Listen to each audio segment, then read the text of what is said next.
Hello, welcome to Art History with Becca. Today is going to be a fun day. We are changing the setup completely on how we're doing this. And so I'm going to just kind of start with our supplies that you're going to need. So I have paper. I have a good pencil. Actually, I have two good pencils, an eraser, a ruler. I've got a couple different rulers. I've just got kind of a regular ruler, and then I have this funny looking triangle ruler. You just need one ruler. I've got markers and I've got watercolors. You can choose which one you want to have, or if you've only got one, you can do watercolors or markers. I've got some tape and I've got some water for my watercolors. So those are the supplies that we're going to need today for today's project. And we are going to be covering the Italian Renaissance. Hi, April. Nice to have you back. Hi, everyone. Okay, so again, we have our supplies. We have paper, we have markers, we have pencil, we have ruler. If you don't have markers and you have watercolors, and then we've got tape, and that's what we're going to be needing. And then also, we are going to be doing this art project a little differently than we've done any other art projects. So we are going to be painting the ceiling. My backdrop today is actually the Sistine Chapel, and we are going to be kind of recreating that.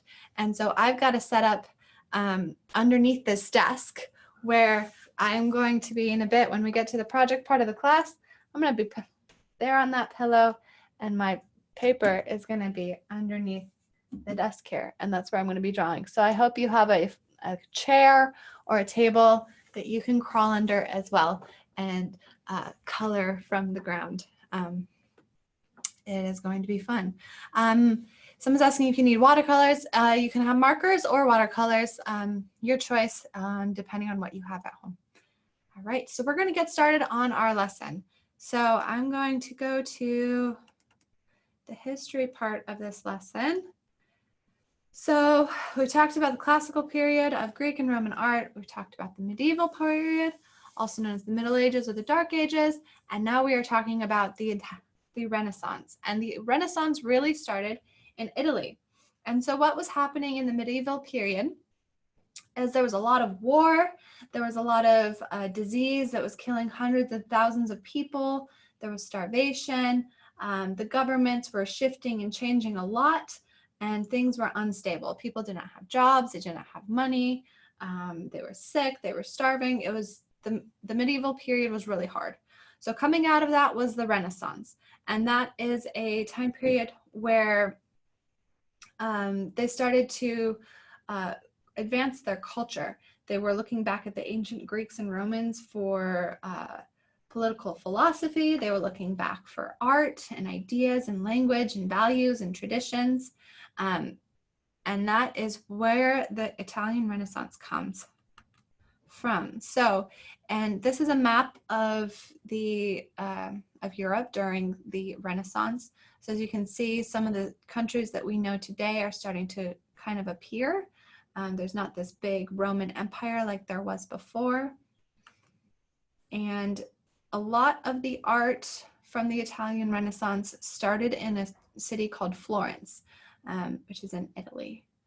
So Florence is important, as well as Rome, if you can find Rome on that map while we're looking at it.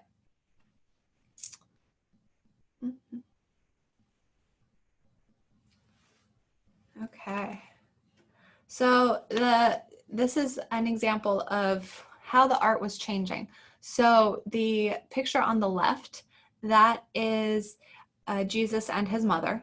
And the picture on the right is also Jesus as and his mother. So the picture on the left, that is a medieval painting. And they were focused more on the story and the subject matter. And the picture on the right, they started focusing on something called naturalism. And that is a style of art that focuses on trying to actually show how something looks in real life.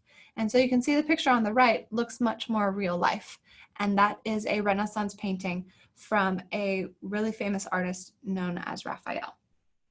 So that was a kind of a new thing. And another thing that happened in the Renaissance is the church was the person who bought the most art in the medieval period. And in the Renaissance, that changed as there was more wealthy families that were coming about and more wealthy individuals and governments that were buying art. And an important family in Italy was the Medici family, and they purchased a lot of art during the Renaissance.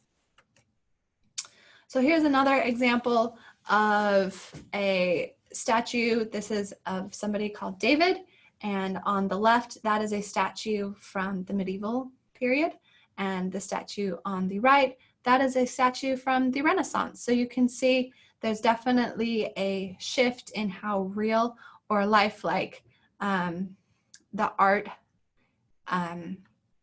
is. And someone asked the Ninja Turtle. The Ninja Turtles are actually named after Italian Renaissance painters and artists. So yeah, Raphael and Michelangelo are two of those artists, but they're all artists. Okay, so early Renaissance, I want to start talking about this painting. So this is called the Trinity Painting, and it's in the Church of Santa Maria Novella in Florence. And this is a picture of the church and the inside of the church, and you see the painting, and it's a picture of Jesus on the cross. And over here on the right, that's a picture of Masaccio, who is the painter. He's the artist of this. And he started doing something. So we can see a couple things. We can see the naturalism, like I talked about. He's really showing how people actually looked. But he's doing another thing, which is really important for the Renaissance as well. And it is called perspective drawing. So if you look at this painting from far away, like this picture on the left, it looks really like 3D or lifelike. But if you go and look at it from the side, it's just flat on the wall. And he achieved this by doing something that's called perspective drawing. So he tricks the eye into making it feel like it's something that is 3D, even though it's something that's flat. And that's done by knowing exactly where you're supposed to stand and drawing and making the art from that person's sight of vision so that it looks 3D from that spot. So I'm going to go back to that other picture. So you see, if you look at it from the side, like of this picture on the right, it looks flat and it doesn't look like it's coming off the wall. But if you look at it on the picture on the left, it looks like it is coming off the wall.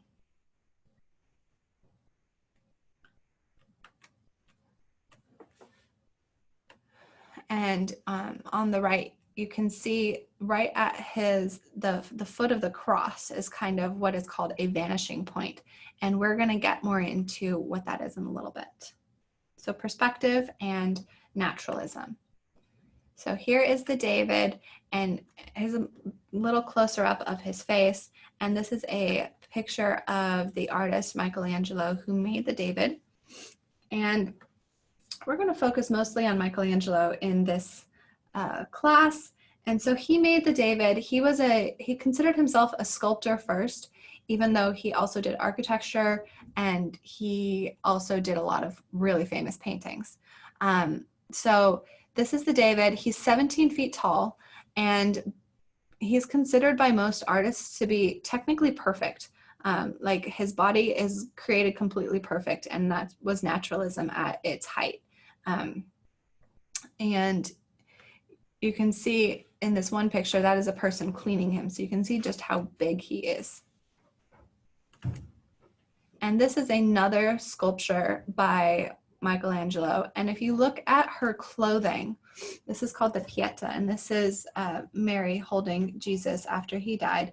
And if you look at her clothing, it almost looks like real fabric. It looks like it's draping and falling around her body, but that's actually made of marble. This is all stone. So his attention to detail on making it look real and lifelike was quite remarkable. And the fact that he was able to achieve this out of one of the hardest things on earth, marble, is really amazing. So now we're going to talk about the Sistine Chapel painting, which Michelangelo made. So this is the Vatican. It's a building in Rome. It's the center of the Roman Catholic Church. And there is a chapel in it, and it's the most sacred part of the Vatican, and it's where the new popes are elected. And that chapel is called the Sistine Chapel. And so if you look up in the upper left, there's another picture of the Vatican, and there's kind of a pink line around the building that is the Sistine Chapel. And so it's kind of a long rectangular shaped building with kind of an arched ceiling. And then here are the pictures of what the Sistine Chapel looks like. So the one picture on the right is if when you first walk in, and the picture on the left is if you were like lying on the ground looking up at the ceiling. So the thing to really notice with this is the perspective of how this is drawn and the naturalism of it. So it feels like these people and these guys are kind of coming out at you. And it's a little bit overwhelming. It kind of can make you feel a little bit dizzy when you're looking at pictures of it because there's so much going on. And it feels like these people are coming out at you. And that's Michelangelo really knowing how to use perspective. And they also feel very real and lifelike. And so that's naturalism. So here's another more close-up picture of this ceiling. And you can just see how real and lifelike these pictures look. And if you look at a few of these guys, like, okay, on the bottom right-hand corner, there's this person that's kind of got blonde hair, and they're kind of sticking their head out, and their head is much larger than, and their hand is much larger than the rest of their body, but he was using perspective to make it look that way. This is actually just like a flat ceiling. It's a flat wall, but it feels like these are like almost like statues that are coming off the wall. And how he painted the ceiling was they built what is called scaffolding. And it was all of these structures and ladders that were built all the way up to the ceiling. And then he would lie on his back and he would paint the ceiling. And he was kind of a little bit of a kooky guy, and he got a little bit more kooky after this project because it took him several years where he was lying on his back painting the ceiling. And I can't imagine what that would be like to do this for several years and to paint a picture of like just, let's go back and look at this. He painted all of that by hand, lying on his back on top of scaffolding that looks like he could just roll off and, you know, fall to his death.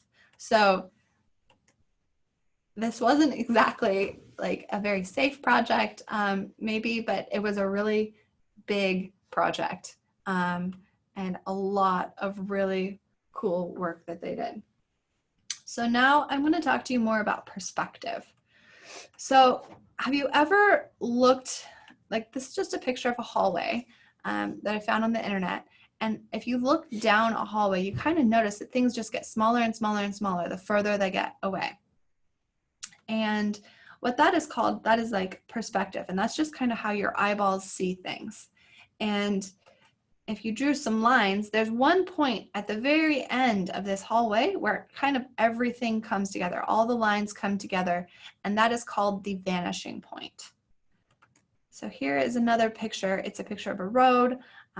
There's some mountains.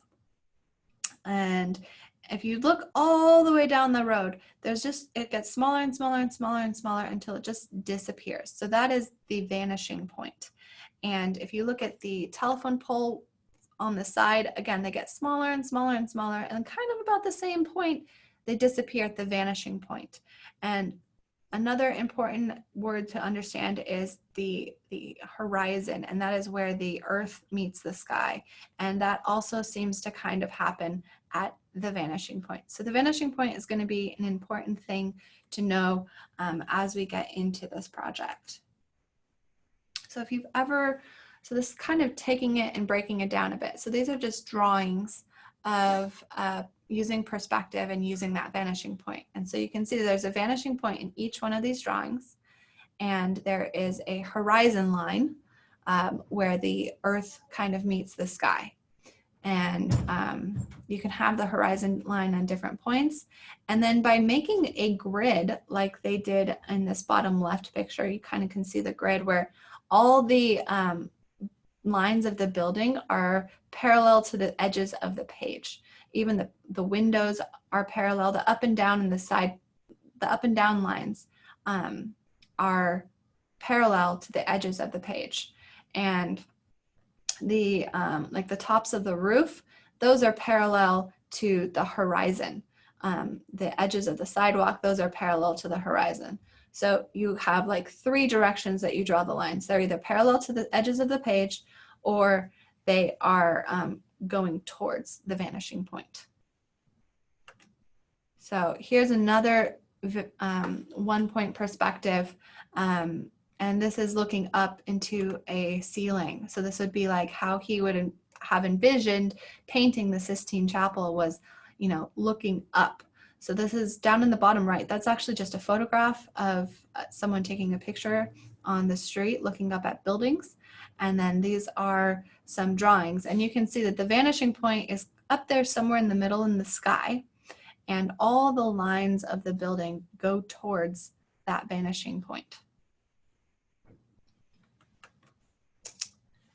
So now we are going to make a perspective drawing, and we, like I said, I'm going to crawl underneath this table to make this perspective drawing. But the first thing we're going to do is I'm just going to kind of show you this before we do it, and then I will walk you through it as we're doing it. So you're going to draw a straight line across your paper, and you're going to draw a point on it, and that is going to be your vanishing point. And then you're going to draw some shapes. Let's stick with rectangles or squares right now to keep it simple. And then from there, we are going to go from each corner of the shape, and we're going to connect it to the vanishing point.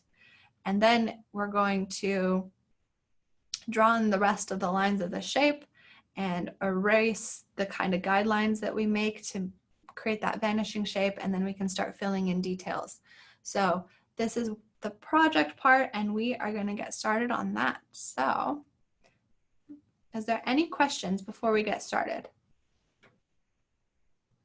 Just want to make sure. Okay, are you guys ready? Are you ready to draw some art? Let's do this. Okay, so I'm gonna get a piece of paper here.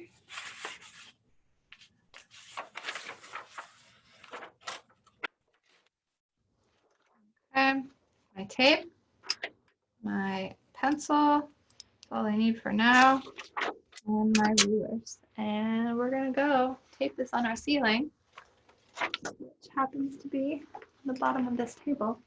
I don't really want to climb on scaffolding. Okay, so I've already pre-taped a piece of paper in here. Hopefully you can see it.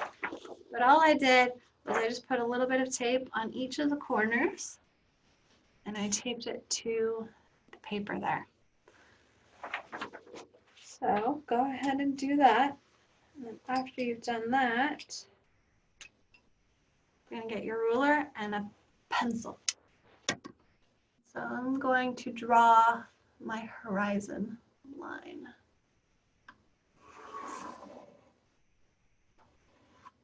And my assistant James is going to be helping me with the Q&A. So if you have questions, he is going to be looking at the Q&A for us.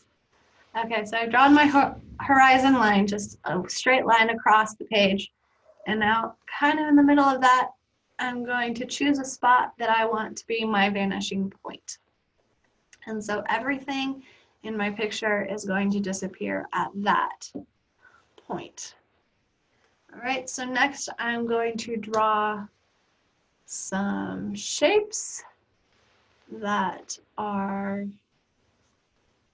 parallel to the edges of the page. So they're not like, just some squares.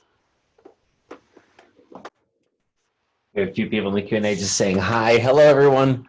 Hi. Oh my goodness. It makes you a little bit nauseous to draw upside down, guys. How about doing that for many, many years at a time? Yeah, I was going to do this for a few years on top of scaffolding. Okay, so I drew a rectangle now onto my page. Let's see, Milo asked if we could go back to the share screen. I'll pop back to that for a moment. Yeah. So you're going to draw your horizon line, and you're going to draw your vanishing point first. And then you are going to draw some squares or rectangles. Let's just stick with two. Maybe draw one square or rectangle you choose on each side of your vanishing point for now. You can always go back and do more later. Yeah, Evelyn's saying it's pretty hard. Yeah, it's a little funny to draw this way. And Michelangelo, he actually drew all his pictures out on paper, and he kind of planned it all before he went and drew it up there on the ceiling. But he still used like charcoal pencil, essentially, to draw out his design before he went and painted it in. That makes sense. Yeah, so that's what we're doing. We are penciling our design. Okay, so I've got my horizontal line, I've got a vanishing point, and I've got like two rectangles that I've drawn. So the next step is I'm going to attach the corners of my rectangles to my vanishing point with just a straight line.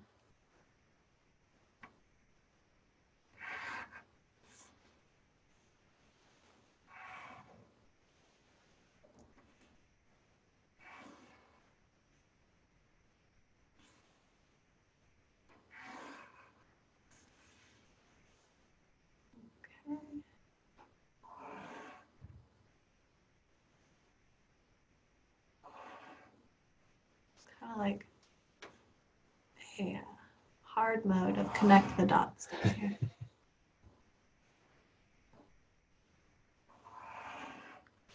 Okay, so now I have done that.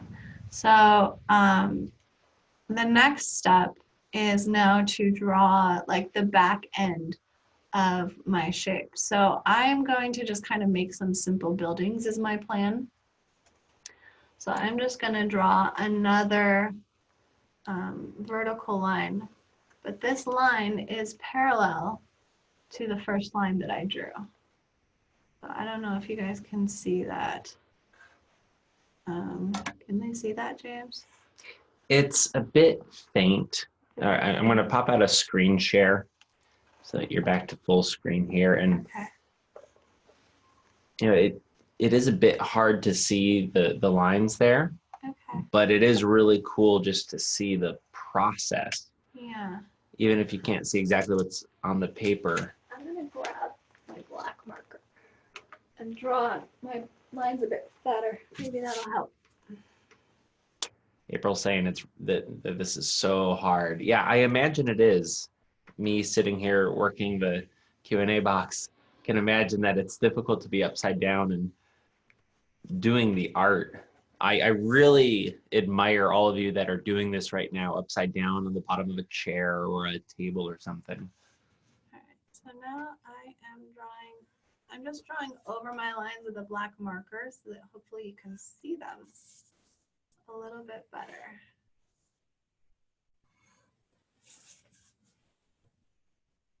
Feel free to send me pictures of you guys drawing from underneath a chair. I love the idea of all of us lying on the ground right now drawing pictures. Yeah. Oh, April says she's not upside down, but still I admire you for doing this art. Yeah. Okay, so now you can see hopefully a little better, yeah?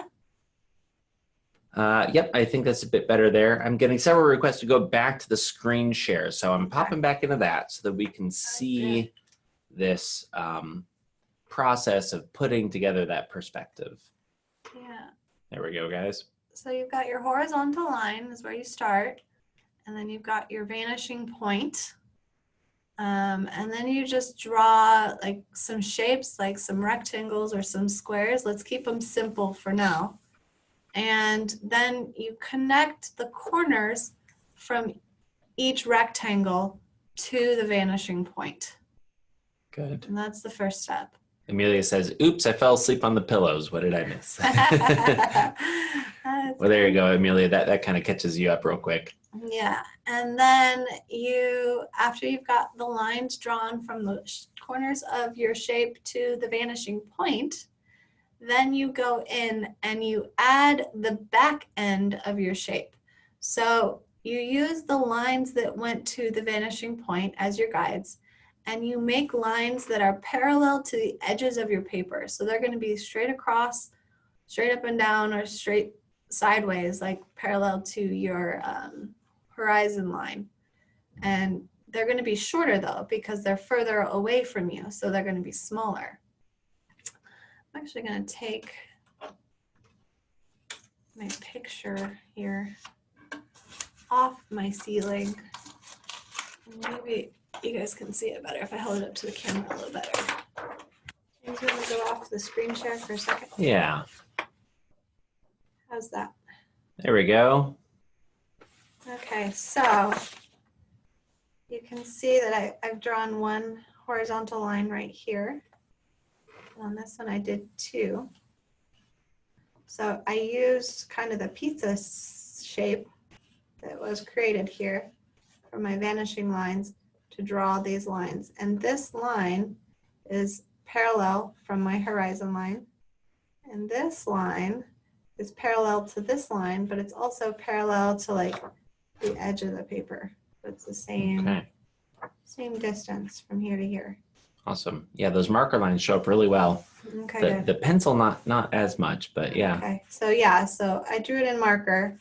I don't suggest doing it in marker because then you can't erase it later. But you can see here, I have this shape, and then I drew in that line. So I'm going to draw in this line that kind of goes across the top and the bottom here. And then With this trick, any of you watching could go back in time to before the Renaissance and teach them a lot of really cool stuff about drawing. Yeah, you could go back and be some real geniuses. Okay. Now, whoops, I put it in upside down, so now it's the opposite perspective of where I was drawing originally. All right. All right, I'll stay on the screen share there for most of this so we can all see this example of perspective and how to build it out. Mm-hmm.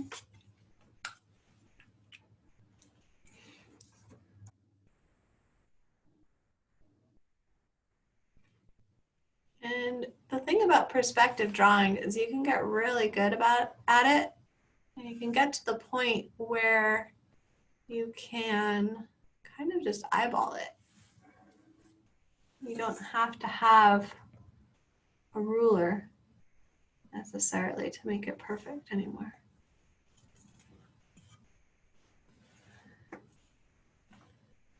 So what I'm going to do is with one of my shapes, I am going to, now that I have my shape, I'm going to erase the extra lines from the back of my shape to my vanishing point.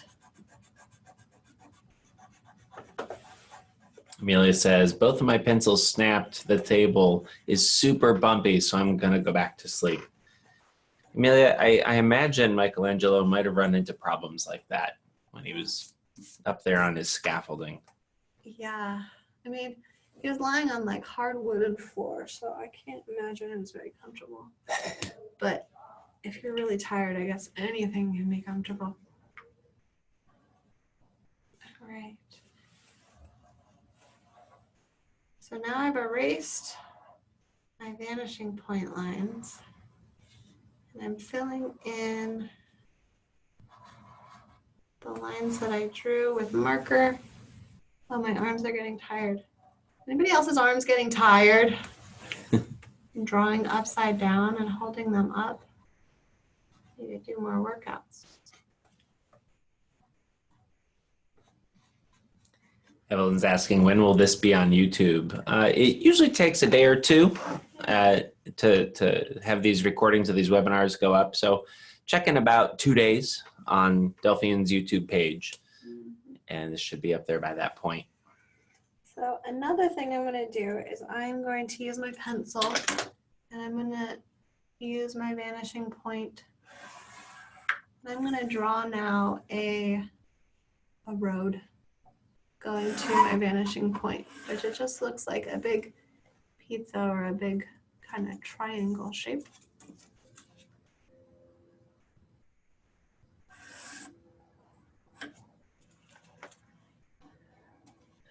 Okay. I'm going to show you my progress. So there you go. So here is the shape that I filled in with the marker so that you could kind of see it a little bit better. I obviously can't erase these back lines because it's marker. But on this shape, I erased the back lines that were going to the vanishing point. And now I'm also going to erase this line. I don't need that line. I'm going to draw some like little windows on the front and on the side of what is going to be just a little rectangular building. And then I also drew a line from here to here, from here to here. I drew a straight line down the middle, and that is going to start to look like a road. Okay? Okay. So, oh yeah, okay.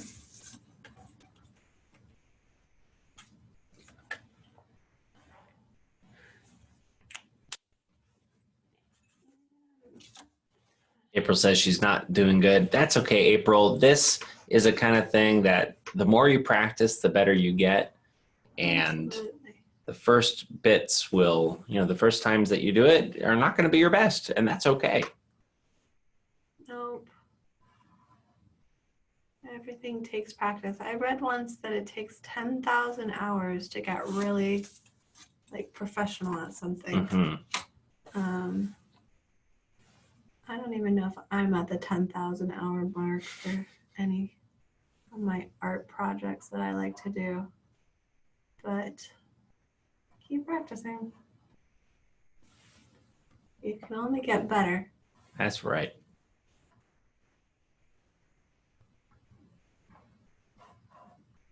Gayatri says that you're a good artist, Becca. Oh, thank you. And also asking, are you allowed to draw on the table? Well, this is Becca's own table here. So she could draw on it directly if she wanted to. She chose to tape the paper under there so that it's easier for her to draw on. If you're drawing on your table at home, make sure to check with your parents if it's okay. You don't want to draw something permanent on something without checking with them first. Definitely. They might not be super thrilled about that idea. My mom wasn't when I decided to put permanent marker on our wall. Oh, yeah. So yeah, check with your parents first.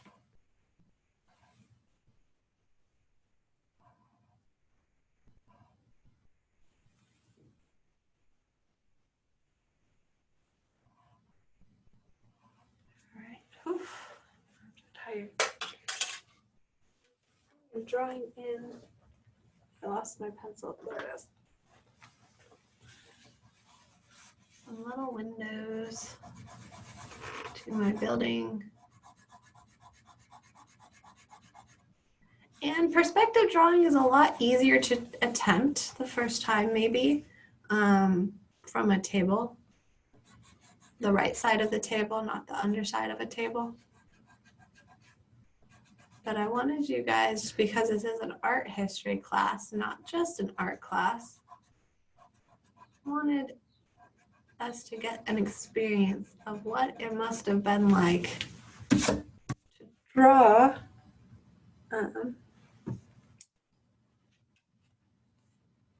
a ceiling.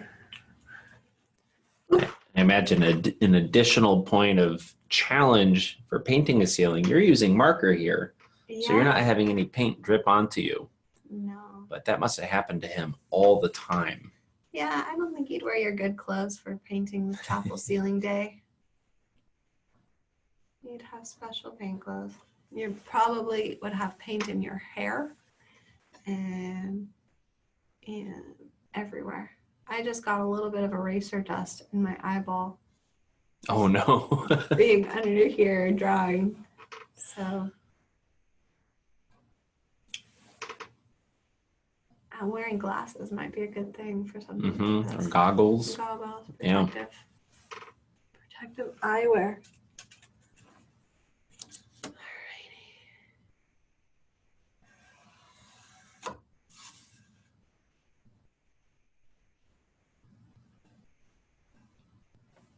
Evelyn says that her paper has marks all over it. Did they paint over the permanent marker? So yeah, there's a lot of lines and marks on there that Becca's made that once she's done using them to see the right perspective or kind of figuring out where she wants to go with the drawing, she erases them, leaving just the permanent bits. So it's good whenever you're drawing with the pencil to just do it lightly so that it does erase pretty easily. There's actually different weights of pencil, lead. So a normal like classroom pencil is, it says, if you look at it, usually it says something like HB2 on it. And there's other pencils that say 1. There's, that's basically the number that tells you how dark of a line that this is going to draw. And for like writing in classrooms and doing math and things like that, HB2 is a really good weight of pencil lead. But there's different pencils. Like this is a pencil and it is, I think it's like a 3 or a 4, and it's called a black pencil. And it's really, really soft. So it's really good for just sketching. But anytime I use this pencil, I end up with like my entire arm gets black with pencil lead. Whereas with the harder the pencil is, the less likely you are to get charcoal all over your hand. But it's also going to be harder to erase. So the softer pencil is easier to erase, even though it does make more of a mess. That's cool. Okay, and I misunderstood Evelyn's question before. She was asking about the permanent marker that I put on my wall in my house when I was a kid. Yes, my parents did paint over it eventually. It was in my own room, so we left it up for a while, and then we had to paint over it. Asking the important questions. Very important. All right, I'm going to come out of screen share here so we can see the progress on Becca's painting, drawing. Look at that. So you can see I added some windows. And so these lines on this window, they follow the same perspective line. So the window actually gets smaller the further back you get from the front of the page. And here is, I drew in the lines for the road. And so here's like kind of a road. And I did this all with a big fat black marker so that you could see it. Normally I would draw it with pencil and I would, erase it as I was going and draw it in. And now you can start filling this in with color as you're starting to get a picture that you like. And maybe you want to draw some mountains in the background. Maybe you want to draw like telephone poles going up and down and slowly disappearing. That's a really fun thing to do with perspective. Maybe you can even draw it so that it looks like you're looking down a hallway. And you can have the walls. And it can be just a really, really long hallway going all the way back. So there's a lot of really fun ways to play with perspective once you kind of know how it works. So there you go. Is there any questions? I think we're almost out of time before We're getting close to the end of time. Let's see. AG asks, how do you draw a building without a flat top using the perspective method? Well, if you've ever drawn like a building or a house that has a pointed top, It's kind of a similar concept, and I will just kind of walk you through it. So the front side where you drew your like square or your rectangle, you can kind of just add a point to it. Like just put a little triangle hat on top of that square or rectangle. And then from the point of that hat, you would again connect that to the vanishing point. And so let me draw that in with a marker. Thank you. I put a little triangle hat on top of my rectangle, and then I connected the point of the triangle all the way to the vanishing point. There we go. And I drew in a roof. Hey, There looks like you a go. barn or something. Yeah. So, and then this back line isn't straight up and down. I kind of just angled it, and I kind of just eyeballed that because it wouldn't be perfect if it was an actual like triangle. Mm-hmm. It would actually be parallel to my triangle line. So it would be the same line there. And that's how you would draw it really well. So that's how they do it. Whenever you start getting into like domed roofs and things like that, the perspective just gets tricky, and that's where it just takes a lot more practice to figure out something like that. So starting with something with straight edges, and then Yeah. after you've got that down pretty good. Right. So that's why I said start with a square. But another fun thing to do with this is like stars or triangles or anything with really spiky edges. And then you can draw it all, and it kind of looks like the shape is like exploding out at you. So you can really play around with perspective drawing and make some really cool things. Or if you think of Star Wars, they use the star and they created this perspective with them by making a vanishing point, and they make the spaceship, when they made that graphic of going into light speed, right, James? Yep. Hyperspeed. They created a vanishing point, and then they animated all these stars to make it look like you're being sucked into that vanishing point. Yeah. And that's what gives you that feeling of being sucked forward. So that can be fun. So the vanishing point can be here. It can be far off in the distance. It can be up in the sky. So if you're looking up at trees or at buildings, there can be a vanishing point up there in the middle of everything. Or another fun spot to have a vanishing point is if you're on the top of a really tall building and looking down, or if you were a bird flying, there would be a vanishing point directly below you where all the things kind of come together.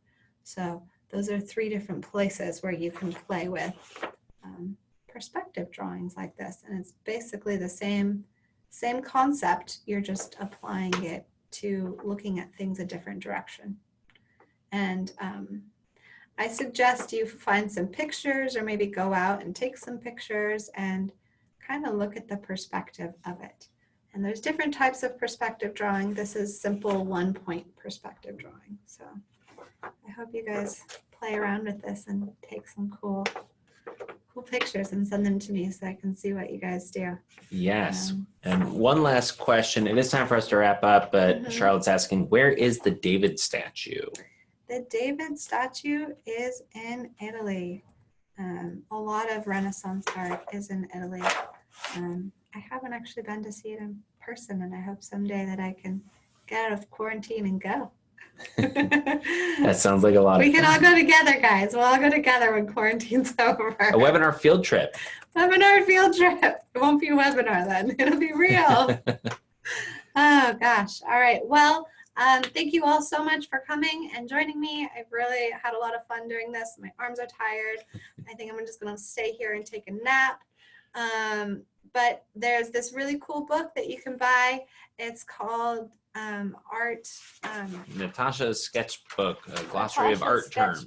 Yeah, it's a glossary of art terms. It's got really cool definitions of art terms, and you can learn a lot about art just by learning what the words mean.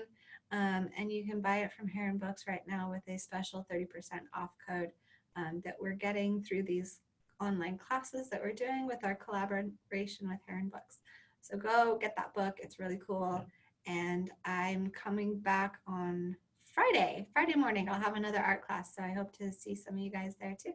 Great. Bye. I have that code and that website on the screen right now for you guys, heronbooks.com.